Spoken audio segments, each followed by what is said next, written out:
Road 3 months back మనకు road కూడా వేసినారు. మనం బ్యాక్ సైడ్ వెనకాల భాగం చూసుకున్నట్లయితే చూసుకోవచ్చు. ఇది తిమ్మరసు సమాధులు అంట ఇవి రెండు. ఒకసారి లోపలికి వెళ్ళి మనము ఈ సమాధులు కూడా చూద్దాం. ఈ పక్కన మనకు ఫ్రంట్ చూసుకున్నట్లయితే మనకి ఈరన్న కొండ ఉందంట, అది కూడా చూద్దాం ఈ వీడియోలో. ఫస్ట్ టైం ఎవరైనా హిందూపూర్ బాలు యూట్యూబ్ ఛానల్ని చూస్తున్నట్లయితే లైక్ చేయండి, షేర్ చేయండి, సబ్స్క్రైబ్ చేయండి. Hindupur Balu YouTube channel. మనకి నరసింహస్వామి దేవాలయం కూడా కనిపిస్తుంది, అది కూడా చూద్దాం ఈ వీడియోలో. మనము ఇక్కడ 2 సమాధులు ఉన్నాయి. ఈ 2 సమాధులు ఒక సమాధి దగ్గరికి వెళ్తున్నాము, చూద్దాం. తిమ్మరసు సమాధి అంట. ఇక్కడ చాలా పురాతనంగా ఉంది. లోపలికి రండి, మీరు కూడా చూడండి ఒకసారి, చూసుకోవచ్చు.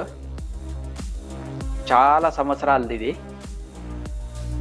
చూడండి, ఒక చిన్న మహల్ మాదిరి ఉంది. ఇది ఒక చిన్న కోట మాదిరి. ఒక సైనికుడు వెయిట్ చేయడానికి మనకి సెక్యూరిటీ గార్డ్